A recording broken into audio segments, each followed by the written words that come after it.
নাহনু নাকুসু আলাইকা নাবাহুম বিল হক ইন্নাহুম ফিতয়াতুন আমানু বিরব্বিহিম ওয়াজিদনাহুম হুদান। আল্লাহ রাব্বুল আলামিন রাসূলুল্লাহ সাল্লাল্লাহু আলাইহি ওয়াসাল্লামকে লক্ষ্য করে বলতেছেন, হে নবী, আমি আপনার কাছে একটি ঘটনা বর্ণনা করছি, যেই ঘটনা সত্য ঘটনা, সত্য একটি ঘটনা আমি আপনার কাছে পেশ করছি। সেটা হচ্ছে, সেই ঘটনাটা হচ্ছে কয়েকজন যুবকের, যেই যুবকগুলো ইন্নাহুম ফিতিয়াতুন, নিশ্চয় তারা কয়েকজন যুবক, আমানু বিরব্বিহিম, যারা তাদের রবের প্রতি দৃঢ় ঈমানদার ছিল, প্রকৃত ঈমানদার ছিল। এমন কিছু যুবকের একটি সত্য ঘটনা আমি আল্লাহর প্রিয় নবী তোমার কাছে আমি পেশ করছি। তারা ছিল কি? তার রবের প্রতি বিশুদ্ধ ঈমানের অধিকারী। এমন ঈমানদার তারা ছিল, এই ঈমানের স্বীকৃতি দিতে গিয়ে আল্লাহ রাব্বুল আলামিন এই আয়াতের শেষ অংশে আবার বলেছেন, ওয়াজিদনাহুম হুদা, আমি তাদের জন্য হেদায়েতের রাস্তা আরো বৃদ্ধি করে দিয়েছি। বলেন না সুবহানাল্লাহ। যুবক ভাইরা আমার, একটু কান খাড়া করে শুনুন। দুনিয়াটা সৃষ্টি যখন করা হয়েছে যুবকদের জন্যই, পরকালে যখন জান্নাত আর জাহান্নাম এগুলো যুবক যুবতীদের জন্যই। সুতরাং দুনিয়াতে সবচেয়ে বেশি দায়িত্ব রয়েছে যুব সমাজের। যুব সমাজ বলতে হচ্ছে যুবক এবং যুবতী যারা। আল্লাহ রাব্বুল আলামিন কয়েকজন যুবকের বৈশিষ্ট্য বলতে গিয়ে আল্লাহ নিজে স্বীকৃতি দিচ্ছেন। এমন কিছু যুবকদের কথা বলছি যারা তাদের রবের প্রতি দৃঢ় ঈমানদার ছিল।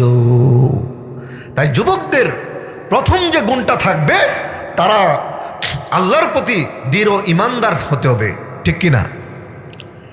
ঈমানদার যুবক কখনো খারাপ দিকে যেতে পারে না। চাক্ষুষ প্রমাণ আমার আর আপনার সামনে পেশ করছে আমাদের প্রিয় উসমান হাদি ভাই। আপনারা যদি ওনার কথা শুনেন, ওনার কথা শুনলেই বুঝবেন একজন যুবক কত বড় সাচ্চা ঈমানের অধিকারী ছিল, কেমন সাচ্চা দেশপ্রেমিক ছিল। এই যুবক থেকে শিক্ষা নিতে পারি। এটা হচ্ছে যাকে আজকে দাফন করা হয়েছে। প্রিয় ভাইয়ের আমার, যুবকদের দ্বারা যুগে যুগে সমাজের উন্নতি হয়েছে, সমাজে শান্তি প্রতিষ্ঠা হয়েছে। ইসলাম প্রতিষ্ঠার ক্ষেত্রে যুবকদের ভূমিকা ছিল সবচেয়ে বেশি। এমনকি মৃত্যুর পরে জান্নাতের মধ্যে যুবক বয়সেই সবাইকে রাখা হবে, ঠিক কিনা? যে যুবককে আল্লাহ রাব্বুল আলামিন এত আদর করে, এত ভালোবেসে যুবকদেরকে এই দুনিয়াতে পাঠানো হলো ইসলামের আদর্শ মেনে, ইসলাম প্রতিষ্ঠার জন্য, মানুষের কল্যাণের জন্য, সেই যুবক বর্তমান সময়ে যুবকদের একটি বিশাল অঙ্ক বিপদে চলতেছে, ঠিক কিনা? কেমন বিপদ? বিপথে কেমন? অন্যায় পথে কি কি অন্যায় পথে চলছে, পয়েন্ট টু পয়েন্ট বলবো, একটু মনোযোগ দিবেন। যে যুবক সবসময়, আচ্ছা বলেন তো, হযরত ওমর রাদিয়াল্লাহু তাআলা আনহু কি ইসলাম কবুল করেছেন কি যুবক বয়সে? না, যুবক বয়সে। হযরত আবু বকর রাদিয়াল্লাহু তাআলা আনহু যুবক বয়সে, হযরত আলী রাদিয়াল্লাহু তাআলা আনহু যুবক বয়সে, উসমান রাদিয়াল্লাহু তাআলা আনহু যুবক বয়সে। কিন্তু আমাদের সমাজের যুবকেরা এই সমস্ত যুবকদের ঘটনা না পড়ে, আদর্শ হিসাবে না নিয়ে, আমাদের যুবক ভাইরা, যুবতী বোনেরা কাফেরদের সংস্কৃতি লালন করতেছে, ঠিক কিনা? এবার আসুন, বর্তমানে ধ্বংসের পথে যুব সমাজ কেন বললাম? এক নাম্বার পয়েন্ট, সকালবেলা দেখবেন মক্তব শিক্ষার চেয়ে সাধারণ শিক্ষার গুরুত্ব আমরা বেশি দিয়ে দিচ্ছি, ঠিক কিনা? ঠিক না? আমাদের কিছু আলেম ভাইয়েরা যারা নুরানি প্রশিক্ষণ প্রাপ্ত, কিছু আলেম ভাইয়েরা অনেক শ্রম দেয়, অনেক মেধা খরচ করে মক্তব পরিচালনা করে, যেখানে মক্তবের মধ্যে আমি আপনি সবাই পড়েছি। মক্তবের শিক্ষার মাধ্যমে একজন যুবক আদব কায়দা শিক্ষা করে, কোরআন সহি করে, বড়দের সাথে কিভাবে সম্মান করতে হয় এটা শিক্ষা করে, বাপ মার সাথে কিভাবে চলাফেরা করতে হয় মক্তবে শিক্ষা দেওয়া হয়, বাপ মা মারা গেলে জানাজা কিভাবে পড়তে হয় মক্তবে শিক্ষা দেওয়া হয়। কিন্তু কাফেরদের চক্রান্ত হচ্ছে মক্তবকে ধ্বংস করে দেওয়ার জন্য। কাফেররা যখন কিন্ডারগার্টেন নামে বিভিন্ন প্রতিষ্ঠান বের করলো, আমরা আমাদের যুবক বয়সের ছোট ছোট কচি কচি বাচ্চাদেরকে মক্তবে না দিয়ে সকালবেলা কিন্ডারগার্টেনে পাঠিয়ে দিয়ে তাদেরকে ধ্বংসের পথে নিয়ে যাচ্ছে, ঠিক কিনা? তার মানে আমি যে জিনিসটা একেবারে শুরু থেকে শুরু করলাম, যুবক তো বয়স হয়েছে, কিন্তু এর আগে তো সে শিশু ছিল, ঠিক না? তো শিশুকালে যদি আমি আপনি মক্তবের শিক্ষা না দেই, নুরানি শিক্ষা না দেই, কোরআন সুন্নাহর শিক্ষা না দেই, তাহলে ওই যুবক যুবতী তো বিপদে যাওয়ার সম্ভাবনা বেশি, ঠিক কিনা? এই জন্য আমাদের সমাজে দেখবেন মক্তব শিক্ষা থেকে কোরআন শিক্ষার চেয়ে সাধারণ শিক্ষার প্রতি গুরুত্ব দেওয়ার একটি নমুনা হচ্ছে, আমি আপনি যখন ছেলে মেয়েকে ইংরেজি প্রাইভেট পড়াই, বলা লাগে না 1000 টাকা, 2000 টাকা, 3000 টাকা, 5000 টাকা চলে আসে, ঠিক কিনা? রাগ করতেছেন নাকি? তাহলে একটু ইয়েস নো ভেরি গুড বলতে হবে। সমাজের কথা বলতেছি, তাই আপনি যদি দেখেন যে না কথাগুলো সত্যি সমাজের পরিবর্তনের জন্য প্রয়োজন, আমার সাথে একটু আই কন্ট্যাক্ট, মাউথ কন্ট্যাক্ট করতে হবে। যখন আমরা ইংরেজি গণিত পড়াই, ফিজিক্স কেমিস্ট্রি পড়াই, তখন আমাদের পকেট থেকে সন্তানের শিক্ষকের জন্য 5000 টাকা বেরিয়ে পড়ে। কিন্তু মক্তব যিনি পড়ান, কোরআন যিনি শিক্ষা দেন, ওনার জন্য 500 টাকা বের করতেই অনেকবার ভাবতে হয়, ঠিক কিনা? আছে না? কেন ভাইজান, কোরআন শিক্ষা কি দরকার নাই? আগে কোনটা দরকার? কোরআন। যেই শিক্ষা আপনার সন্তানকে, দেখুন সূরা আলাকের প্রথম আয়াত আল্লাহ রাব্বুল আলামিন কি বলেছেন? সূরা আলাকের প্রথম আয়াতে আল্লাহ রাব্বুল আলামিন বলেছেন, ইকরা বিসমি রাব্বিকাল্লাযী খলাক, পড়ো তোমার প্রভুর নামে যিনি সৃষ্টি করেছেন। তার মানে বোঝা গেল, যেই শিক্ষা রবকে চিনাতে পারে না, যেই শিক্ষা রবের প্রতি ভালোবাসা সৃষ্টি করে না, যেই শিক্ষা রবের আদেশ নিষেধ মানতে উৎসাহিত করে না, সেটা শিক্ষা নয়, সেটা বরং সময় অপচয়, ঠিক কিনা? আপনারা কি আমার কথা বুঝতেছেন নাকি বুঝতেছেন না? যেই শিক্ষা আল্লাহকে চেনাতে পারে না, সেই শিক্ষা নয়। তাই সর্বপ্রথম যুবক যুবতী হওয়ার আগে ওই সমস্ত ছেলে মেয়েদেরকে আমাদের দায়িত্ব হচ্ছে তাদেরকে মক্তবে পাঠানো, কোরআন শিক্ষা দেওয়া। তাহলে আমি আপনি যদি কোরআন শিক্ষা দেই, আল্লাহকে চিনবে, আল্লাহ একজন না কয়জন, তাওহীদের জ্ঞান অর্জন করবে, নবী কয়জন, নবীর উপর কোন কিতাব নাজির হয়েছে, কোন নবীর উপর কোন কিতাব এসেছে, পরকালে কি হবে, এই সমস্ত বিষয়ে যখন ছেলে মেয়েগুলো যখন ছোটবেলায় আপনার নামাজের শিক্ষা পাবে, এই যুবক যুবতী বেশিরভাগই আপনার বড় হলে সঠিক পথে চলার সম্ভাবনা আছে। কারণ কোরআনের অপর নাম হচ্ছে নূর। আল্লাহ রাব্বুল আলামিন সূরা ইব্রাহিমের 1 নম্বর আয়াতে বলেছেন, আলিফ লাম রা কিতাবুন আনজালনাহু ইলাইকা লিতুখরিজান নাসা মিনাজ যুলুমাতি ইলান নূর। হে নবী, আমি আপনার উপর যে কিতাব নাজিল করেছি, এই কিতাবে নাজিল করার পিছনের মূল উদ্দেশ্য হচ্ছে মানুষগুলোকে আপনি সকল প্রকার অন্ধকারের রাস্তা থেকে বের করে এনে আলোর রাস্তা, কোরআনের রাস্তা, ইসলামের রাস্তা, আমার রাস্তা সিরাতুল মুস্তাকিমের দিকে আপনি নিয়ে আসবেন। বলেন না সুবহানাল্লাহ। তাহলে যুবকরা নষ্ট হওয়ার পিছনে অন্যতম কারণ হচ্ছে দ্বীনি শিক্ষা না দেওয়া, ঠিক কিনা? এই জায়গায় আমাকে আপনাকে বাবা মা হিসাবে ছেলে মেয়েদেরকে কোরআনের শিক্ষা দিতে হবে। 2 নম্বর, তারা কিভাবে আপনার বিপদে চলে যাচ্ছে, ধ্বংসের পথে কিভাবে চলে যাচ্ছে।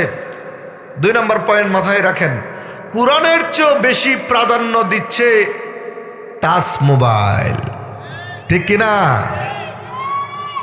ঘরে ঘরে টাচ মোবাইল, ছোট বড় সবার হাতে টাচ মোবাইল। কোরআনের কথা বললে ওই সন্তানের কাছে ভালো লাগে না, কারণ কোরআন তার কাছে এখন কষ্টের পাত্র মনে হয়, আর মোবাইলটা তার কাছে সময় পাসিংয়ের মনে হয়, ঠিক কিনা?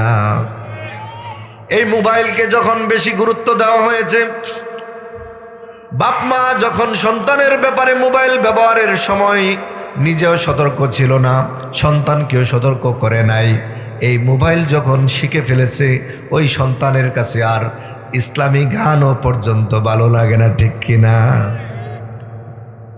দেখবেন মোবাইল ছাড়া বাচ্চা খায় না, আছে না বাজান? কি আশ্চর্য কথাবার্তা! কারণ কি? আমি তাকে মোবাইল দিয়ে বুলিয়েছি যে বাবা আচ্ছা ঠিক আছে, নেও, তোমার হাতে মোবাইল থাকুক, তুমি খাও। চিকিৎসা বিজ্ঞান বলছে যে বাচ্চার হাতে মোবাইল দিয়ে বাচ্চাকে খাওয়ানো হয়, ওই বাচ্চা মোবাইলের দিকে মনোযোগ থাকাতে খাবারের দিকে শতভাগ মনোযোগ না থাকার কারণে ওই খাবার হজমের ক্ষেত্রে সমস্যা হয়, আর হজমের ক্ষেত্রে সমস্যা হলে বিভিন্ন রোগবালাই সৃষ্টি হয়। বলেন না নাউজুবিল্লাহ। আমাদের প্রিয় ভাই যে আরমান ভাই ডাক্তার মানুষ, ওনাকে জিজ্ঞেস করি। এরপরে আরেকজন আপনাদের এলাকার কৃতি সন্তান, আমাদের ছোট ভাই, প্রিয় ভাই উমর ফারুক, ইঞ্জিনিয়ার উমর ফারুক, আপনাদের এলাকারই সন্তান। দোয়া করি অনেক ভালো মনের মানুষ, সুন্দর মনের মানুষ, তাদের সহযোগিতা নিয়ে আপনারা সবাই সুন্দর একটি সমাজ গঠনের জন্য এমনভাবে চেষ্টা করবেন যেই সমাজে কোরআনের গুরুত্ব দেওয়া হবে বেশি, মোবাইলের গুরুত্ব দেওয়া হবে কম, ঠিক কিনা? মোবাইল যে এখন তো মোবাইলের যুগ, ঠিক আছে, মোবাইল ছাড়া চলা যাবে না, এটাও ঠিক আছে, কিন্তু যতটুকু প্রয়োজন ততটুকু। কিন্তু এখন দেখা গেছে কি, সারাদিন কোরআন শিক্ষার মতো সময় নাই, কোরআন পড়ার মতো সময় নাই, হাদিস শেখার মতো সময় নাই, মুরব্বীদেরকে সম্মানও করে না, মুরব্বীদের সামনে মোবাইল টিপে, আছে না নাই? আছে না? হাফ প্যান্ট পরে যুবকরা হাঁটতেছে, আছে না? মোবাইল চালাচ্ছে, হাফ প্যান্ট পরতেছে, সে অশ্লীল পোশাক পরে মুরব্বীদের সামনে হাঁটতেছে। ও যুবক, তোমাকে মাথায় রাখতে হবে, তোমার ঘরের জন্য তোমার বাপ মা হচ্ছে আলো, আর সমাজের জন্য সমাজের মুরব্বীরা হচ্ছে আলো। ওই আলোকে যদি তুমি যত্ন না করো, বাতির যদি সঠিক ব্যবহার করতে না পারো, তাহলে তোমার দুনিয়া এবং আখিরাত দুটোই ধ্বংস হয়ে যাবে। বলেন না নাউজুবিল্লাহ। আচ্ছা বলেন তো, সমাজ কি ধ্বংসের পথে না? আগে এখানে আমার সমবয়সী ভাইয়েরা যারা আছেন, অনেকে আছে যারা সিগারেট খায়, কিন্তু মুরব্বি দেখলে ফেলে দেন। কিন্তু আধুনিক যুগের ছেলেরা মুরব্বিদেরকে মানতেই রাজি না, ঠিক কিনা? আলেমদেরকে মূল্যায়ন করতে রাজি না। তাহলে ধ্বংসের পথে যাবে না, তো কোন পথে যাবে? সিদ্ধান্তটা ছেলে মেয়ে নেয়, বাবা মাকে জিজ্ঞেস করে না। এই পয়েন্টগুলো সবগুলো আসবে। তাহলে যেটা বলছিলাম, যুবকরা ধ্বংসের পথে যাওয়ার কারণ হচ্ছে যেখানে গুরুত্ব দেওয়ার কথা ছিল কোরআন, সেখানে তারা গুরুত্ব দিচ্ছে মোবাইল, ঠিক কিনা? আচ্ছা বলেন তো, একটু জোরে সুরে বলতে হবে, আমরা কার উম্মত? একটু বলেন, নবীজির নামটা বলতে আমরা পারবো না? বলেন, আমরা কার উম্মত? মুহাম্মদুর রাসূলুল্লাহ সাল্লাল্লাহু আলাইহি ওয়াসাল্লাম। আচ্ছা বলেন, আমাদের যে আমলের অবস্থা, আমাদের কর্মের যে অবস্থা, ইমানের যে অবস্থা, নবীজির শাফায়াত ছাড়া আমাদের কি মুক্তি পাওয়ার সম্ভাবনা আছে? একটু জোরে বলতে আছে? তাহলে যেই নবীর উম্মত আমরা দাবি করছি, যেই নবীর সুপারিশের আশা আমরা করছি, ওই নবী কোরআনকে অবজ্ঞা করার কারণে, কোরআনকে গুরুত্ব না দেওয়ার কারণে, কোরআন দিয়ে জীবন গঠন করা না করলে হাশরের মাঠে তাদের বিরুদ্ধে আল্লাহর দরবারে মামলা করবে। বলেন না নাউজুবিল্লাহ। দলিল নেন, সূরা ফুরকানের 30 নম্বর আয়াত আল্লাহ রাব্বুল আলামিন এটা নিয়ে এসেছেন। আল্লাহ রাসূল সাল্লাল্লাহু আলাইহি সাল্লাম হাশরের মাঠে যেই উম্মতের জন্য শাফায়াত করবেন, এই উম্মতের একটা অংশের বিরুদ্ধে মামলা করে দিবেন। কোরআনে এসেছেন ওয়াকালার রাসূলু ইয়া রাব্বি, আর রাসূল বলবে হে আমার রব, ইন্না হাযা কওমি, ইন্না হাযা কওমি, কওমি বলা হয়েছে আমার উম্মত, নিশ্চয় এই যে এই শ্রেণীর আমার উম্মতেরা, কওমি ইত্তাখাযু কুরআন মাহজুরা, কোরআনকে খেলতামাশা হিসাবে, ফেলে দেওয়া বস্তুর মতো হিসাবে গ্রহণ করেছে। বলেন না নাউজুবিল্লাহ। দেখেন আমরা কোরআনকে কত জায়গা থেকে বাদ দিয়েছি। একটু সবাই একটু জোরে বলতে হবে। সংসদে কি কোরআন আছে? বিচার ব্যবস্থায় কোরআন আছে? অর্থনীতিতে কোরআন আছে? সমাজনীতিতে কোরআন আছে? কোনো জায়গাতেই কোরআন নাই। আবার নবীর উম্মত দাবি করতেছি, মরার পরে আবার বিসমিল্লাহি ওয়া আলা মিল্লাতি রাসূলিল্লাহ বইলা কবরের মধ্যেও ঢুকাইতেছি। কি আশ্চর্য কথাবার্তা! আমাদের কথা, কাজে আর আমলে কি মিল? আচ্ছা বলেন তো, যার কথা এবং কাজে মিল নাই তাকে কি বলে? মাশাআল্লাহ। তাহলে আমরা তো ওই কাতারে পড়ে যাচ্ছি। সবাই বলেন আস্তাগফিরুল্লাহ। আল্লাহ আমাদেরকে মাফ করুক। কারণ আমরা মুসলিম, আমরা ইমানদার যেখানে দাবি করছি, তখন আমাদের উচিত কোরআন এবং সুন্নাহর আলোকে আমাদের যুবক ভাইদেরকে ইসলামের পথে রাখা, ঠিক কিনা? তাহলে যুবকদের ধ্বংসের অন্যতম কারণ কি? কোরআনের চেয়ে মোবাইলকে বেশি গুরুত্ব দেওয়া। 3 নাম্বার যে পয়েন্ট, এটা এমন কোনো সমাজ নাই যে সমাজে এই রোগ, এই ভাইরাস ছড়ায় নাই, সেটা হচ্ছে মাদক ও জুয়া। আপনাদের সমাজে মনে নাই নাকি? আছে? একটু বলবো নাকি? হ্যাঁ, যুবক ভাইরা আমার, আমরা যেই আল্লাহর গোলাম, যেই নবীর উম্মত, সেই দিকে একটু মনোযোগ দিয়ে ভাবুন তো। আল্লাহর গোলাম হিসাবে যেখানে আল্লাহ রাব্বুল আলামিন মাদক জুয়া হারাম করেছেন, সেখানে আমরা কিভাবে তা গ্রহণ করলাম? সূরা মায়েদার 90 নম্বর আয়াত আল্লাহ রাব্বুল আলামিন সকল ঈমানদারদেরকে ডাক দিয়েছেন, এর মধ্যে যুবককে বিশেষভাবে। এর কারণ হচ্ছে মাদক এবং জুয়ার সাথে অধিকাংশ যুবকরাই জড়িত, ঠিক কিনা? আল্লাহ সুবহানাহু ওয়া তাআলা ডাক দিয়ে বলছেন, ইয়া আইয়ুহাল্লাযীনা আমানু, হে ঈমানদারেরা। এভাবে যদি আল্লাহ রাব্বুল আলামিন যখনই কোরআনে ডাক দিয়েছেন, বুঝে নিবেন আল্লাহ ভালোবেসে ডাকতেছেন। বলেন না সুবহানাল্লাহ। যখনই বলছে ইয়া আইয়ুহান নাস, ইয়া আইয়ুহান নাবিয়্যু, ইয়া আইয়ুহাল্লাযীনা আমানু, এইরকম শব্দ প্রয়োগ করে যখন আল্লাহ রাব্বুল আলামিন কাউকে ডাক দেয়, বুঝে নিবেন আদর করে ভালোবেসে ডাক দিচ্ছেন।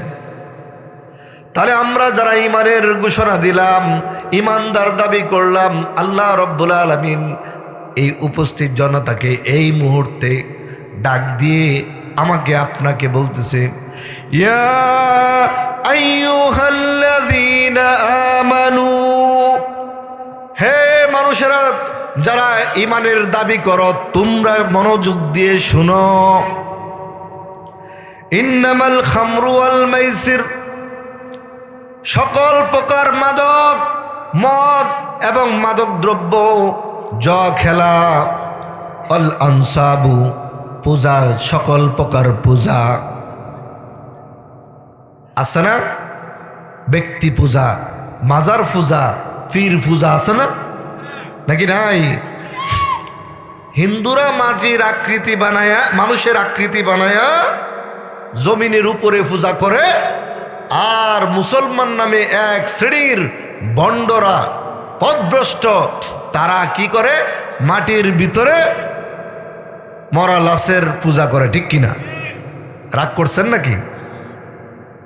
এই জন্য আল্লাহ রাব্বুল আলামিন পবিত্র কোরআনে বলেছেন, ওয়াল আনসাবু ওয়াল আজলামু, আজলামু অর্থ হচ্ছে হাত দেখানো, ভাগ্য গণনা করা। অনেকেই হাত দেখায়, এগুলো আল্লাহ রাব্বুল আলামিন বলেছেন রিজসুম মিন আমালিশ শাইতান, এই সমস্ত কাজ হচ্ছে শয়তানের অপবিত্র কাজ। বলেন না নাউযুবিল্লাহ। তাহলে কি কি পাইলাম? 4টা কাজ এখানে পাইলাম। আল্লাহ রাব্বুল আলামিন বলতেছেন, তোমরা যারা ইমানের দাবি করছো, হে যুবক, মাদক, জোয়া, মূর্তি পূজা, সকল প্রকার পূজা এবং ভাগ্য গণনা করা, এই সমস্ত কাজ হচ্ছে শয়তানের কাজ। ফাজতানিবুহু, সুতরাং ওই শয়তানকে পরিহার করো, তার কাজকে পরিহার করো। লাআল্লাকুম তুফলিহুন, আশা করা যায় তোমরা এগুলো ছেড়ে দিলে সফল কাম হবে। ঠিক কিনা? এগুলো ছাড়লেই তো সফল কাম।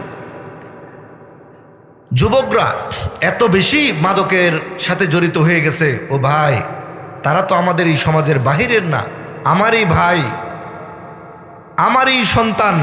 এই জন্য বাপমা হিসেবে আমাদের দায়িত্ব হচ্ছে এই যুবক যুবতী যারা মাদকের সাথে, জুয়া খেলার সাথে, জুয়া খেলার বিভিন্ন ডিজাইনের মধ্যে একটি ডিজাইন হচ্ছে মোবাইল গেমস।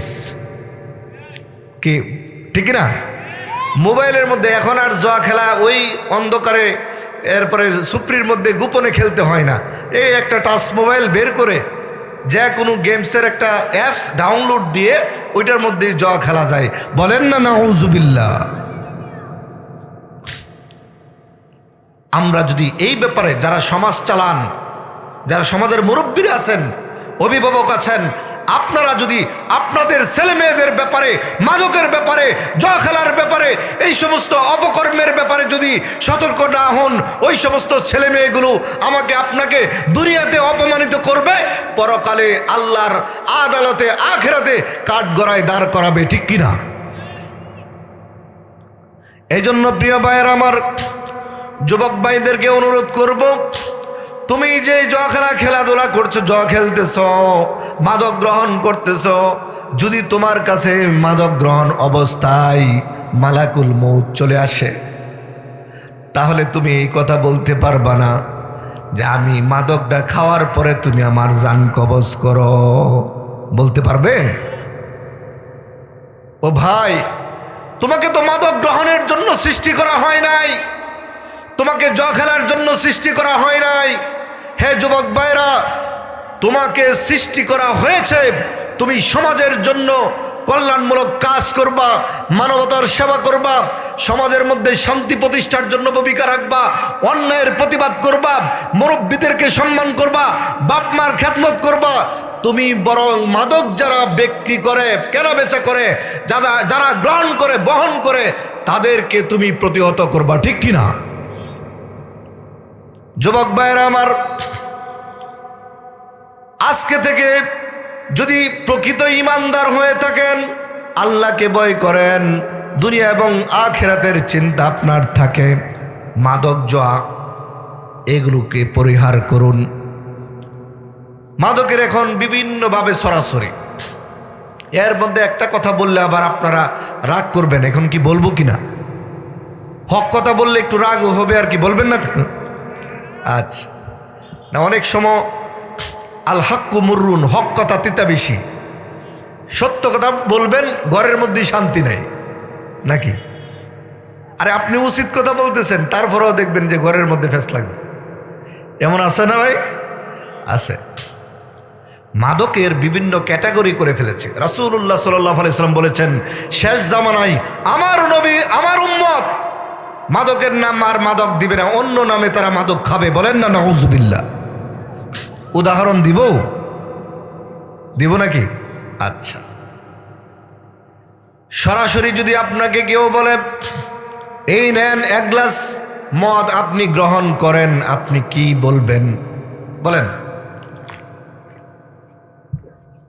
এক গ্লাস যদি কেউ আপনাকে মদ দিয়ে বলে প্লিজ টেক ইট, নেন এটা খান, এটা পান করেন, আপনি বলবেন হয়তো ভালোভাবে বলবেন যে হারাম জিনিস কেন আনছো, এটা তো হারাম, আমি এটা গ্রহণ করব না।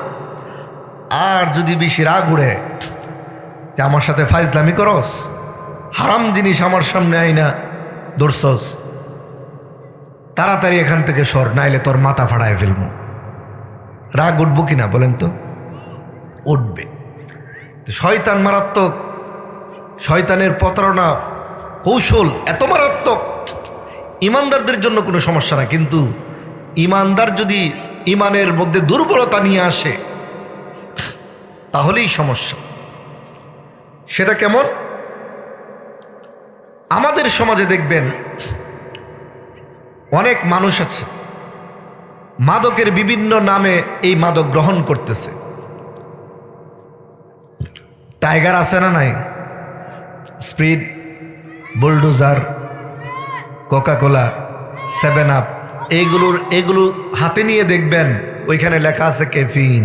ক্যাফিন মানে মদ। বলেন না নাউজুবিল্লাহ। প্রতিটা অনুষ্ঠানে, প্রতিটা বিয়ার ঘরে ঘরে অনুষ্ঠানে এই ধরনের মদযুক্ত খাবার আমাকে আপনাকে পরিবেশন করতেছে। আমরাও মানে হজমের নামে এই হারাম খাচ্ছি। কে শুনে কার কথা, ঠিক কিনা?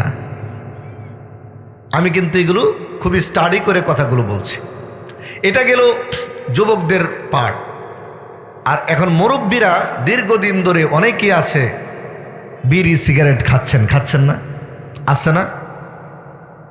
বিড়ি সিগারেট খাচ্ছেন। বিড়ি সিগারেট এগুলো হচ্ছে তামাক, ইংলিশে বলা হয় টোবাকো।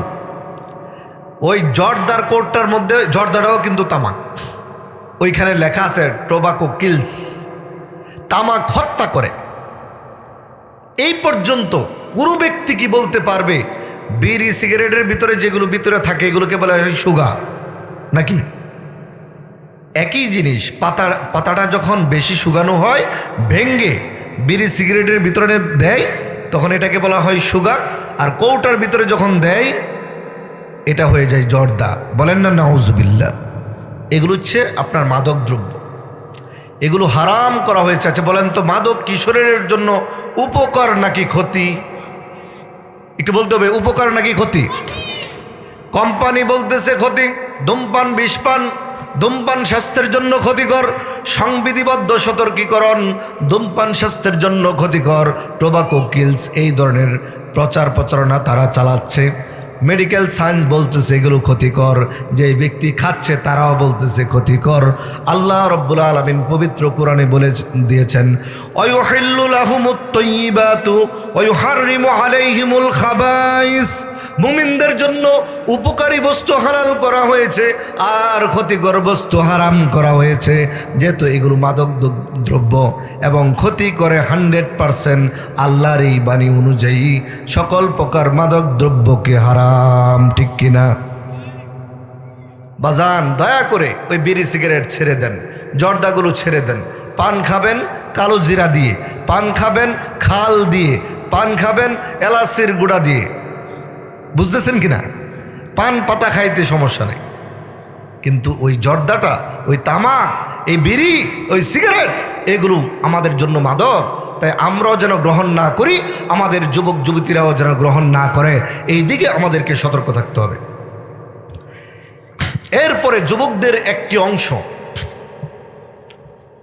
মারাত্মকভাবে লিপ্ত হচ্ছে। একেবারে আমি খোলামেলা আলোচনা করতে পছন্দ করি, কারণ আমি একটা বিষয়ে কথা বলি আর দলিল দিয়ে কথা বলি এবং সমাজের উপকারের জন্য কথা বলি। সেটা হচ্ছে 4 নম্বর পয়েন্ট, অধিকাংশ যুবকেরা, যুবক যুবতীরা হারাম সম্পর্কে জড়িত, ঠিক কিনা? একটু কথা বলতে হবে, ঠিক কিনা? আচ্ছা যুবক ভাইয়েরা মনোযোগ দিয়ে শুনুন। আপনি যেই ছেলে ছেলে হিসাবে যেই সমস্ত মেয়েদের পিছনে ঘুরতেছেন আর মেয়ে হিসাবে যেই সমস্ত ছেলেদের পিছনে ঘুরতেছেন, ভদ্র ভাষায় সবাই বলে এটাকে প্রেম। আপনি মুসলমান, কোরআন সুন্নাহ এটাকে প্রেম বলে নাই। কারণ প্রেম শব্দটি হচ্ছে পবিত্র শব্দ। প্রেম শব্দটা জড়িত হচ্ছে বিবাহের পরে।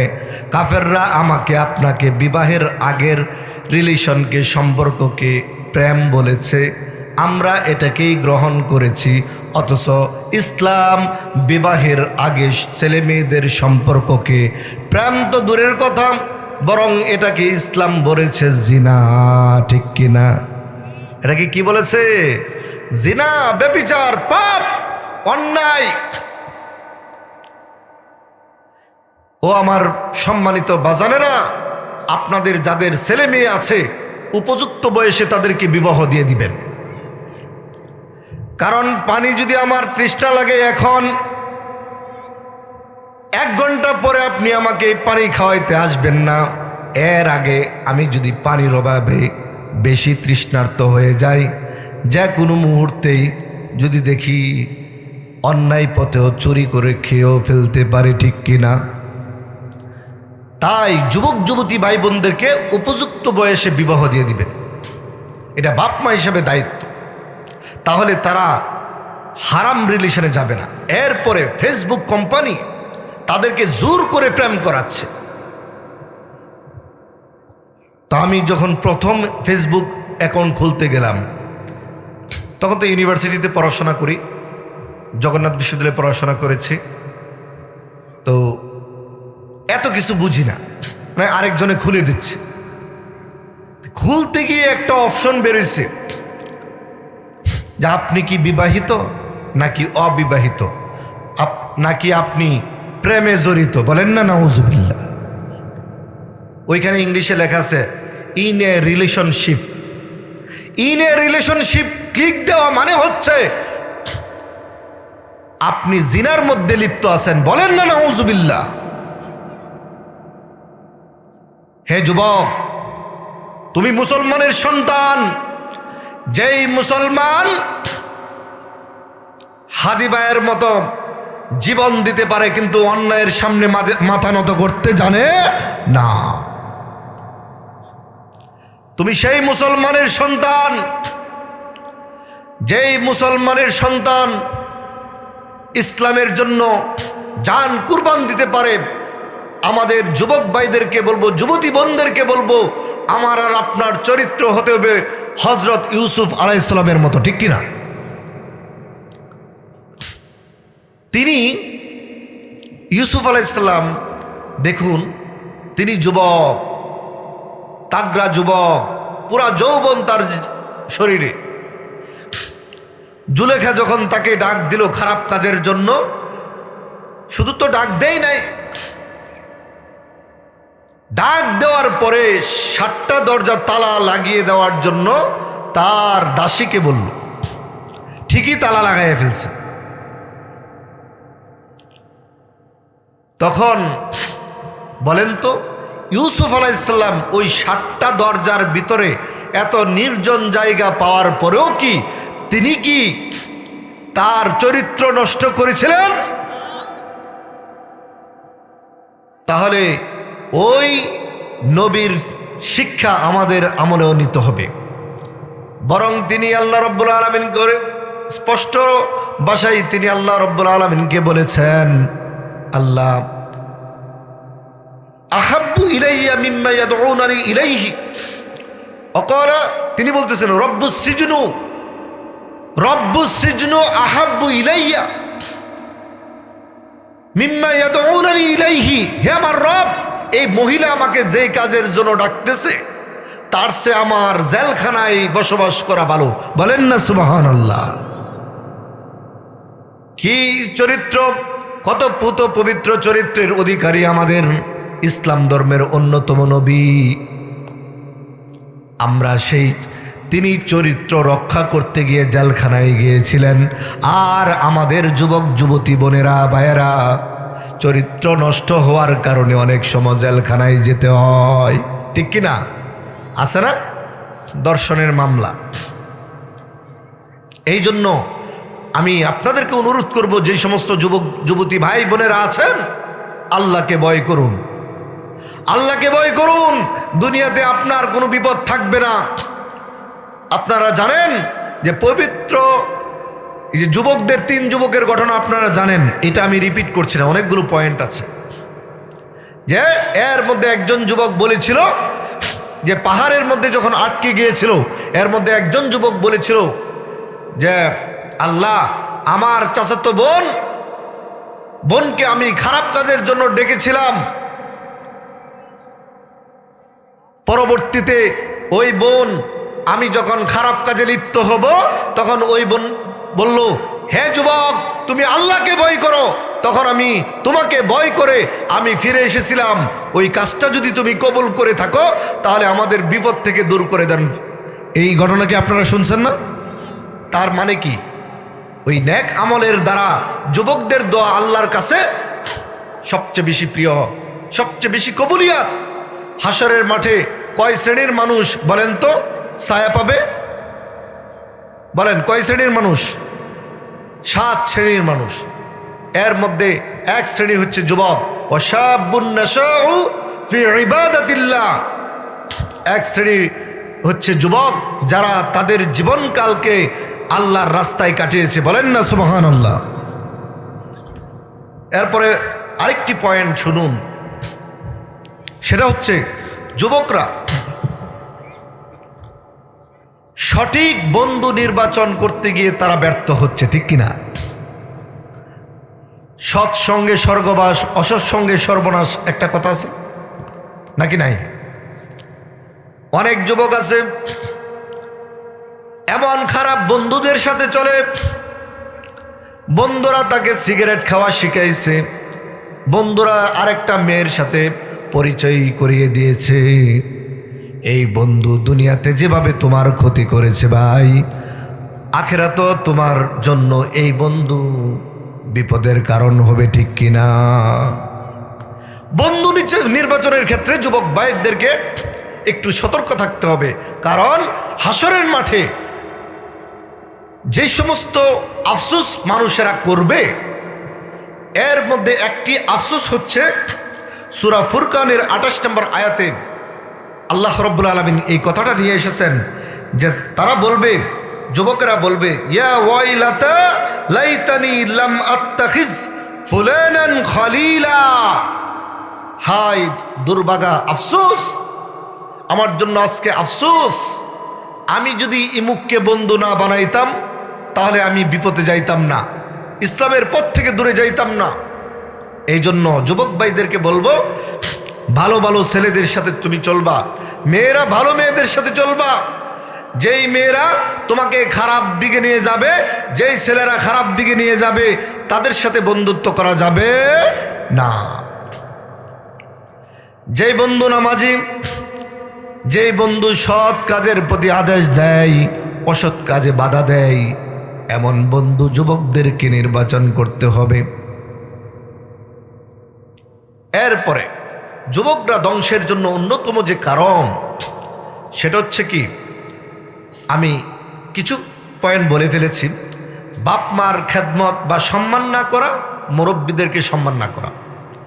রাসূলুল্লাহ সাল্লাল্লাহু আলাইহি সাল্লাম বলেছেন, মান লাম ইয়ারহাম সগীরানা ওয়া লাম ইউওয়াক্কির কাবীরানা ফালাইসা মিন্না। যে ব্যক্তি ছোটদেরকে আদর করে না, স্নেহ করে না, আর বড়দেরকে সম্মান করে না, সে আমার উম্মতের অন্তর্ভুক্ত না। বলেন না নাউযুবিল্লাহ। এই জন্য যুবক ভাইরা, তুমি যদি দুনিয়াতে সফল হতে চাও, বেশি বেশি তোমার বাবা মার খেদমত করো, মুরব্বীদেরকে সম্মান করো, তোমার উস্তাদ যারা, আলেম যারা, তাদেরকে সম্মান করো। তোমার দুনিয়া এবং আখিরাত আলোকিত হয়ে যাবে, ঠিক কিনা? আলোকিত হবে না ভাই? আলোকিত হয়ে যাবে। সেই লক্ষ্যে সর্বশেষ যে পয়েন্টটা বলবো, এরপরে আরেকটু তাফসীর বাকি আছে, সেটা ইনশাল্লাহ করলে আপনাদের অনেক কিছু এখান থেকে শিক্ষার আছে। সর্বশেষ যেই পয়েন্টটা বলবো সেটা হচ্ছে অপসংস্কৃতির কবলে যুব সমাজ। অপসংস্কৃতি মানে কি? যেটা ইসলামের সংস্কৃতি না। পরিবার থেকে আমাদেরকে ছোটবেলা শিক্ষা দিয়েছে, বাহিরে গেলে তুমি মুরব্বীদেরকে সালাম দিবা, আসসালামু আলাইকুম ওয়া রাহমাতুল্লাহ। এটা ইসলামের সংস্কৃতি। অপসংস্কৃতি কি? Hi, hello. এরপরে যুবকরা কি সব শব্দ যে বলে, ওয়াও। আর এটা কি আশ্চর্য কথাবার্তা, ওয়াও। নাকি আপনারা শোনেন নাই? ইয়া ইয়া, এই যে সমস্ত শব্দ, এগুলো তো আমাদের সংস্কৃতি না। আমাদের সংস্কৃতি হচ্ছে মুরব্বীদেরকে দেখলে, বড়দেরকে দেখলে বা ছোটদেরকেও কি, রাসূলুল্লাহ সাল্লাল্লাহু আলাইহি সাল্লাম বলেছেন, ইয়া আইয়ুহান নাস আফশুস সালাম, হে মানুষেরা তোমরা সালামের প্রচলন বাড়াও, যত বেশি সালাম দেওয়া যায়। তাহলে ইসলামের সংস্কৃতি হচ্ছে সালাম দেওয়া। এরপরে দেখবেন যুবকরা ফ্যাশনের নামে তারা হাফ প্যান্ট পরতেছে, ফ্যাশনের নামে তারা বিভিন্ন ব্যাসলাইট হাতে দিচ্ছে, বিভিন্ন সুতা বাঁধতেছে। এমন আছে না আপনাদের সমাজে? এগুলি হচ্ছে ফ্যাশনের নামে। যুবতীরা ফ্যাশনের নামে, যুবতী বোনেরা প্রতিযোগিতা করতেছে কে কার চেয়ে বেশি পার্লারে গিয়ে সাজতে পারে। বলেন না নাউজুবিল্লাহ। অথচ আল্লাহ রাব্বুল আলামিন বলেছেন, মা বোনদের ব্যাপারে একটু কথা বলতে হয়, কি ঠিক কিনা? একটু বলা দরকার না? জি, মা বোনদেরকে 4টা আমলের কথা বলবো। মা বোনদেরকে, এর মধ্যে আল্লাহ রাব্বুল আলামিন মা বোনদেরকে স্পেশালি বলেছেন, অকরনা ফি বুয়ুতিকুন্না ওয়ালা তাবাররুজনা তাবাররুজাল জাহিলিয়াতি ফিল উলা। অকরনা ফি বুয়ুতিকুন্না, প্রয়োজন ছাড়া ঘরের বাইরে যেও না, ঘরে অবস্থান করো। আর আল্লাহ তোমাদেরকে যে সৌন্দর্যতা দিয়েছে, ওই জাহিলিয়া যুগের নারীদের মতো ওই সমস্ত সৌন্দর্যতা প্রদর্শন করিও না। বলেন না নাউজুবিল্লাহ। বর্তমানে দেখা যায় বিয়ে বাড়িতে কোন মেয়ের বিয়া এটা হঠাৎ করে গেলে আপনি বুঝবেন না, কারণ একাধিক মেয়েরা পার্লার থেকে সেজে এসেছে, ঠিক কিনা? আছে না? বান্ধবীর বিয়া, এখন বান্ধবী সহ 14 গোষ্ঠীর বান্ধবী সব পার্লার থেকে আইছে। আস্তাগফিরুল্লাহ, আস্তাগফিরুল্লাহ। এরপরে বন্ধু বিয়া করছে, বন্ধুর সাথে যারা বন্ধু বরযাত্রী আসছে তারা গিয়া বলে, দোস্ত তোর বউটা কেমন দেখা। নাউজুবিল্লাহ বলবেন না। পর্দার কোনো বালাই নাই, চিন্তা নাই, আল্লাহর ভয় নাই, নবীজির আদর্শ নাই। এই সমস্ত পার্লার, যে সমস্ত পার্লার ইসলামের বিধিবিধান লঙ্ঘন করে, সেগুলো ভাই শয়তানের তৈরি। আমাদের বোনদেরকে, আমাদের মেয়েদেরকে এই সমস্ত শয়তানের কাছ থেকে ফেরাতে হবে। আর যে সমস্ত বন্ধুরা ইসলাম বিরোধী আবদার করবে তাদেরকে বুঝিয়ে বলতে হবে, দোস্ত আমার তো দেখাইতে সমস্যা নাই, কিন্তু আল্লাহ নিষেধ করেছেন। কি? আল্লাহ নিষেধ করেছেন, এই জন্য পারছি না। তোমার স্ত্রীকেও আমার দেখা যাবে না, আমার স্ত্রীকেও তোমার দেখার দরকার নাই। এটা ইসলামের বিধান। তাই মা বোনদেরকে যে 4টা আমলের কথা বলবো সেটা হচ্ছে, আচ্ছা বলেন তো জীবনের সবচেয়ে বড় সফলতা কি? জান্নাতে যাওয়া, ঠিক কিনা? জান্নাতে যাওয়াটাই সফলতা। তাই জান্নাতে যদি আমরা যেতে চাই, মা বোনদেরকে বলবো আপনারা জান্নাতে যাওয়া সবচেয়ে সহজ, জাহান্নামে যাওয়া সবচেয়ে সহজ। বলেন না নাউজুবিল্লাহ। মাত্র 4টা কাজ যদি কোনো নারী, 4টা কাজ, কয়টা কাজ? 4টা কাজ যদি কোনো নারী, কোনো মহিলা করতে পারে, হাসরের মাঠে ফেরেশতারা ডাকবে, ওই সমস্ত নারীরা কোথায়? তোমরা সবাই এদিকে আসো, যারা দুনিয়ার জীবনে কষ্ট করে 4টা আমল করছিলা, তোমরা কোথায়? এদিকে আসো। 1 নাম্বার, যেই সমস্ত নারীরা সময় মতো 5 ওয়াক্ত নামাজ পড়েছ, পর্দার বিধান মেনেছ, রমজানের রোজা রেখেছ, স্বামীর খেদমত করেছ, এই 4টা আমল যেই সমস্ত নারীরা করেছে, তোমরা কোথায়? তোমরা এদিকে আসো। ফেরেশতার ডাকে সকল নারীরা চলে আসবে। যেই সমস্ত নারীরা শত কষ্টের পরেও 5 ওয়াক্ত নামাজ সময় মতো পড়েছে, স্বামীর কথা মতো চলেছে, পর্দা মেনে চলেছে, রমজানে 1 মাস ফরজ রোজাটা রেখেছে, ওই সমস্ত নারীরা আসার পরে ফেরেশতা বলবে, আজ এই হাসরের মাঠের ফয়সালার দিন আল্লাহ রাব্বুল আলামিন তোমাদেরকে অনুমতি দিয়েছেন, জান্নাতের 8টি দরজা তোমাদের জন্য খুলে দেওয়া হলো। এই 4টা আমল করার জন্য আল্লাহ অনুমতি দিয়েছেন, তোমাদের যে কোনো দরজা দিয়ে তোমরা প্রবেশ করতে পারো। বলেন না সুবহানাল্লাহ। কয়টা আমল মাত্র? 4টা।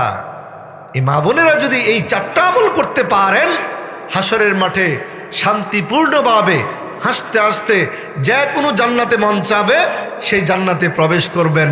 সকলেই জুড়ে বলি সুবহানাল্লাহ। এই মামনদেরকে এই পয়েন্টটা বলে দিলাম।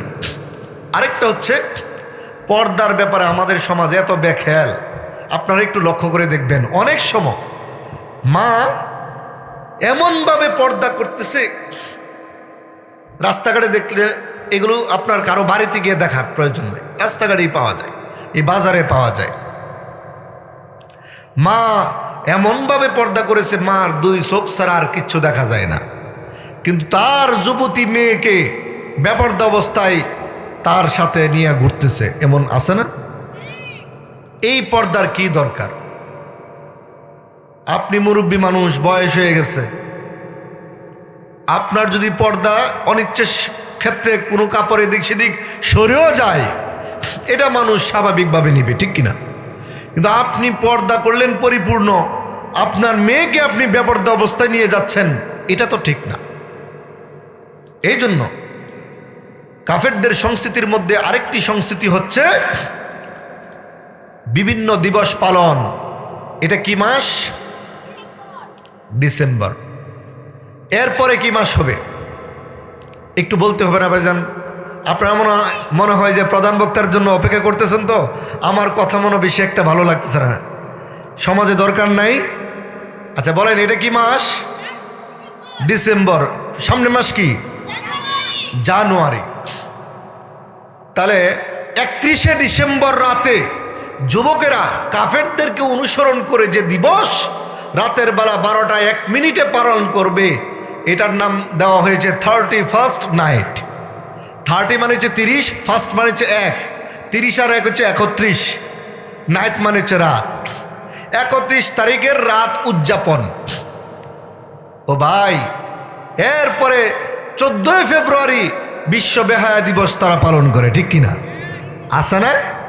এই দিবসের নামে বিভিন্ন অশ্লীলতা, বেহায়াপনা এইগুলো করছে। এই যে জানুয়ারি মাস বললাম, এগুলো আপনারা একটু স্টাডি করলেই পেয়ে যাবেন, একটু দেখলেই পেয়ে যাবেন, কারণ আমি না জেনে আলহামদুলিল্লাহ কোনো কথা বলি না। জানুয়ারি মাসের নাম হয়েছে গ্রিক দেবতা জানুস নামক দেবতা থেকে। নাউজুবিল্লাহ বলবেন না। জানুস দেবতা তারা কিভাবে বানাইছে? জানুস দেবতার মুখ 2টা, এই দিক দিয়ে একটা মুখ, আবার পিছন দিয়ে একটা মুখ। তারা বিশ্বাস করে, ওই গ্রিক দেবতা যারা পূজা করে তারা বিশ্বাস করে ওই জানুস নামক দেবতার পিছনের মুখটা হচ্ছে ডিসেম্বর থেকে পিছনের বছর, আর সামনের মুখটা হচ্ছে জানুয়ারি থেকে সামনের বছর। এই জন্য ওই দেবতার নাম অনুসারে জানুয়ারি মাস রাখা হয়েছে। 12টা 1 মিনিটে জানুয়ারি মাস শুরু হয়। তাদের বিশ্বাস হচ্ছে ওই দেবতাকে যদি রাতের বেলা গান বাজনা করে অশ্লীলতা বেহায়াপনার মাধ্যমে যদি তাকে খুশি করা যায়, তাহলে আপনার ওই দেবতা তাদের পিছনের গুনাহ মাফ করে দিবে, সামনের জন্য ভবিষ্যৎ ভালো করে দিবে। সবাই বলেন নাউজুবিল্লাহ। এই 31st নাইট যুবক ভাইয়েরা পালন করবেন না, কারণ এটা পালন করতে গেলে গ্রীক নামক দেবতার, ওই জানুস নামক দেবতার পূজা হয়ে যাবে। এই দিবস পালনের নামে তারা এই অপসংস্কৃতিগুলো করছে। এরপরে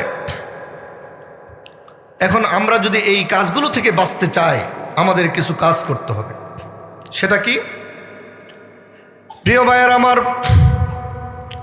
আমরা যদি যুবক ভাইদেরকে, যুবক বোনদেরকে যদি ধ্বংসের পথ থেকে বাঁচাতে চাই, তাহলে আমাদের কিছু কাজ করতে হবে। সেটা হচ্ছে বেশি বেশি কোরআনের কাছে যাওয়া, ঠিক কিনা? বেশি বেশি কোরআন পড়তে হবে, সময় মতো নামাজ পড়তে হবে, পর্দার বিধান মানতে হবে, মুরব্বীদেরকে সম্মান করতে হবে, এবং সমাজের জন্য ভালো ভালো কাজ আমাকে আপনাকে করতে হবে, ঠিক কিনা? এই কাজগুলো করতে হবে। এরপরে যে কথা বলে আলোচনা শেষ করব, যেহেতু প্রধান আলোচক চলে এসেছে, তাই আমি যেই কথা বলে আলোচনা শেষ করব সেটা হচ্ছে হাশরের মাঠের একটু চিত্র আপনাদের সামনে সংক্ষিপ্ত সময়ে তুলে ধরতে চাই। কারণ আমাকে সময় দেওয়া হয়েছিল 10:30, তো যেহেতু সময় কমিয়ে ফেলা হয়েছে, আরও অনেক পয়েন্ট ছিল, অনেক আলোচনা ছিল, তো সেই আলোচনাকে স্কিপ করে মৌলিক কয়েকটা কথা বলে আলোচনা শেষ করতে হবে। তো যেটা বলছিলাম, ও ভাই, যে কোনো মুহূর্তে আমার আর আপনার মৃত্যু চলে আসতে পারে। মৃত্যুর জন্য প্রস্তুত হন। যুবক হন, যুবতী হন, বড় হন, মুরব্বী হন, যে বয়সী হন না কেন, মৃত্যু যদি চলে আসে, নতুন করে কোনো আমল করার কোনো সুযোগ নাই। হাশরের মাঠে যখন আমাকে আপনাকে উঠানো হবে, আমরা সবাই সারিবদ্ধভাবে দাঁড়াবো, একে অপরের পিছনে দাঁড়াবো সারিবদ্ধভাবে। আল্লাহ রাব্বুল আলামিন সূরা নাবার মধ্যে বলেছেন, ইয়াউমা ইয়াকুমুর রূহু ওয়াল মালাইকাতু সাফফান লা ইয়াতাকাল্লামুনা ইল্লা মান আযিনা লাহুর রাহমানু ওয়া ক্বালা সাওয়াবা। সেদিন সকল আত্মা, সকল জিন, সকল ফেরেশতা, সকল মানুষ, যাদেরই আত্মা ছিল, সবাই সারিবদ্ধভাবে দাঁড়াবে। আমরা সবাই দাঁড়াবো। দাঁড়ানোর পরে আমাদের হাতে আমলনামা চলে আসবে, কারো ডান হাতে, কারো কি বাম হাতে।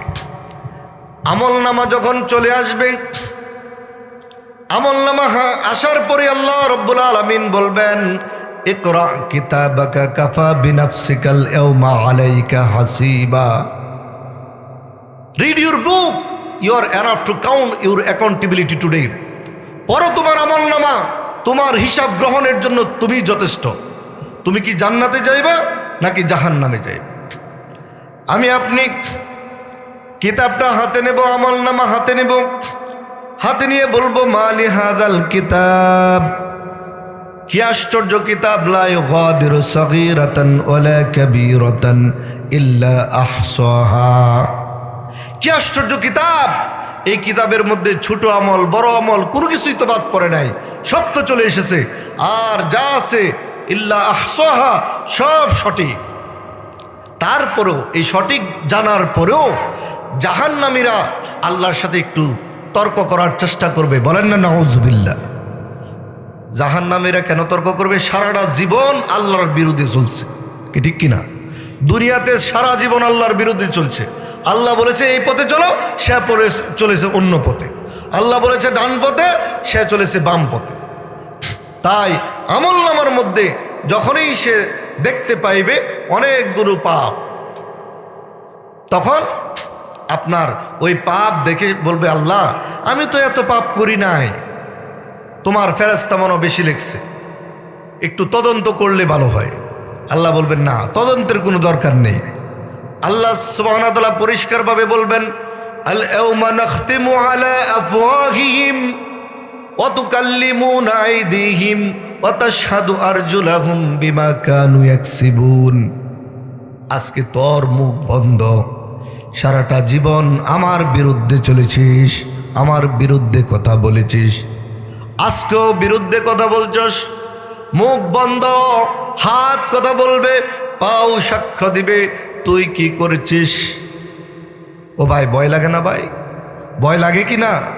হাসরের মাঠে যদি আমার আর আপনার এই অবস্থা হয়ে যায়, আল্লাহ রাব্বুল আলামিন স্পষ্ট জবাব দিয়ে দিবেন, হয়তো বা তুমি 30 বছরে মৃত্যুবরণ করেছ, কিন্তু তুমি যে মানুষকে খারাপ পথে রেখেছ, তোমার কথাই যে মানুষ খারাপ কাজে লিপ্ত ছিল, ওই সমস্ত খারাপ মানুষের পাপগুলো তোমার আমলনামায় বোনাস হিসেবে এসেছে। বলেন না নাউজুবিল্লাহ। এই জন্য যেই বয়সী হন না কেন, মৃত্যুর যে তো কোনো বয়স নাই, তাই মৃত্যুর ব্যাপারে সতর্ক হন। আল্লাহ রাব্বুল আলামিন আমাদেরকে পরকালীন জীবন সুন্দর হোক, আল্লাহর সন্তুষ্টি অর্জনের জন্য আমাদের এই জীবনটা যেন পরকালমুখী গঠন করতে পারি। আমাদের যুবক ভাই বোনেরা যে সমস্ত পাপ কাজে লিপ্ত, ওই সমস্ত কাজ থেকে যেন আমরা আমাদের যুবক ভাই বোনদেরকে ফিরাতে পারি। আল্লাহ আমাদের সেই তৌফিক দান করুক, আমিন। এবং দাওয়াতুল হক যুব সমাজ যে সুন্দর তাফসীরুল কোরআন মাহফিলের আয়োজন করেছে, কোরআন সুন্নাহর আলোকে এই সমাজের প্রেক্ষাপটে যে কয়েকটি কথাগুলো বলেছি, এই কথাগুলো কাউকে কষ্ট দেওয়ার জন্য বলি নাই, বরং এই কথাগুলো আমি যেন আমল করতে পারি, আপনারা যেন আমল করতে পারেন, আমার প্রিয় যুবক যুবতী ভাই বোনেরা যেন আমল করতে পারে। আল্লাহ রাব্বুল আলামিন আমাদের সেই তৌফিক দান করুক, আমিন। হাজা ওয়া আখির দাওয়ানা আলহামদুলিল্লাহি রাব্বিল আলামিন। আসসালামু আলাইকুম ওয়া রাহমাতুল্লাহ।